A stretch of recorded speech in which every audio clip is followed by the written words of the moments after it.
Good morning, Columbians. I'm Jason Desson along with Sam Tabenfeld and Lorenzo Sue, and this is CPTV, where we will bring you all the up-to-date information on this school that we all know and love. That's right. We are here to update you on all the school events, sports, concerts, and anything else to bring some school spirit. We're going to begin today with some girls varsity softball highlights. Are you ready, Jason? I sure am. Let's get started. Where's the pitcher? All right, hits. 1, 2, 3. Hits. Here we go. And hits is exactly what Columbia did. We start off with Gabby Eustache with a nice shot that brings in a run, followed by some nice pitching by Sophia Hetler.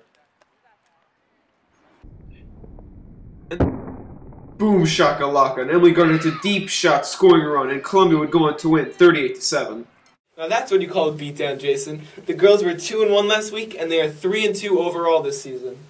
Well, it sure seems like the baseball and softball coaches at this school know what they're doing, because the boys' varsity baseball team is off to just as hot of a start. They're currently 5-3 on the season. Last Wednesday, Columbia played the Trevor Day Dragons.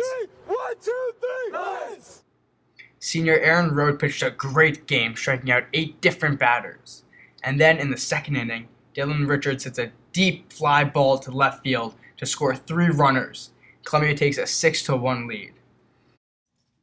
Then, in the 5th inning, up 12-4, Alex Dash hits a double to score Kevin Kirshner and Sean Bassett.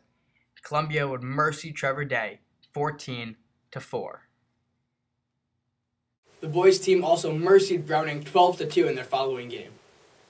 Now let's hand it over to Victoria, who will give us the event recap. Victoria? Hey guys, I'm Victoria Zarrow, and I am here backstage at Anonymous with Jackie Schwartz.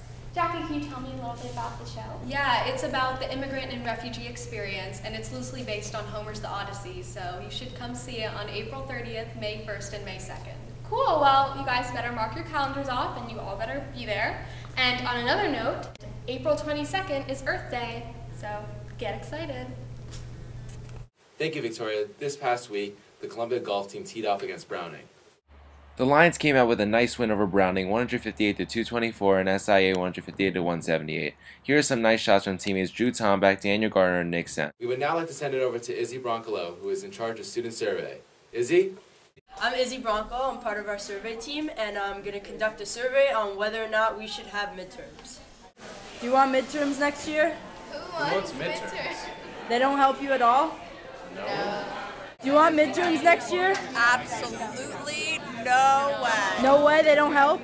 They don't help. Not at all. They create stress and anxiety.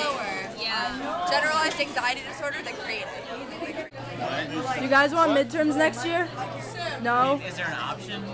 I mean, I would prefer no midterms. well, sometimes they help other people study and stuff like this. Yeah, you want to be on CPTV? Oh, yeah, I like that page on Facebook. You guys want midterms next year? No. They don't help you at all? No. They create stress? Yeah. Okay. I want midterms because they help me study and they consolidate what I've already learned. Do you think midterms are helpful? Absolutely, midterms are very helpful because they help the teachers assess and evaluate the progress of the students. But that's a mixed blessing because then you have to, if you're a teacher, you have to make up the test, then you have to administer the test, then you have to spend hours and hours correcting the tests and grading them, and the kids have to go crazy studying for the tests and taking the tests and having nervous breakdowns and worrying about the tests until they come back. And then there are 4 or 5 days when there are no school. So on the one hand, they're playing my song. On the one hand, midterms are absolutely wonderful. On the other hand, midterms should be done away with. And that is my honest opinion. So, yes or no? That's right. And according to our Facebook poll, out of 50 people, 44 people did not want midterms and 6 people did. The track and field team squared off at Astoria Park, and Columbia got off to a very fast start. Oh, good one, Sam. We start off with sophomore Kate Frank and freshman Ava Moore, who are running in the 400-meter race. We jump to the end, where Kate Frank ends up winning the race with a time of 1 minute and 10 seconds. Then we move on to the boys, men's 800-meter, where we have junior Wiley Deitch and Will Tarzan Britt.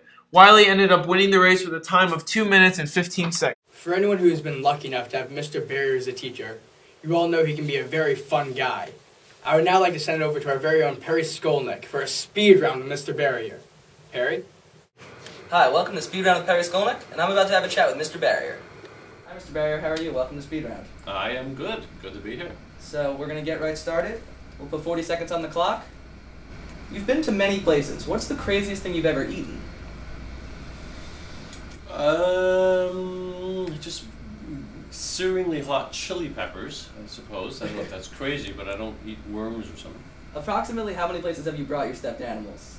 About 30. Stalin versus Mao Zedong. Who'd you rather? You mean like a wrestling match in grape jelly? No, if they were your ruler, who would you rather have? Well, I always lean towards Dick Cheney, but I'll say Stalin. Who's your closest teacher friend at the school? Mr. Greenside. If you could change one thing about the school, what would it be?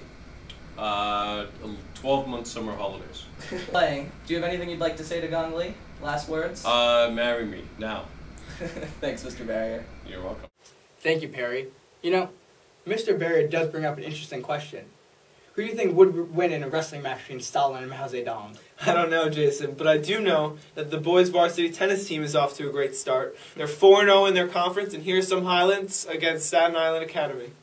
Here we have Jack Sitzer, who hits a nice drop shot, followed by a Lorenzo Su power slam to win the point. And then we get some doubles action going with Tassilo Corsi, who slams it home. And then we wrap it up with Harry Mainman, who hits a nice shot that was out of his opponent's reach. Well, that about wraps it up here for today. Please remember to like us on Facebook and follow us on Twitter, and email us with any questions you have at cptv@cgps.org. I'm Jason Dessen. I'm Sam Tabenfeld. I'm Lorenzo Su. And this is CPTV. Thanks for watching.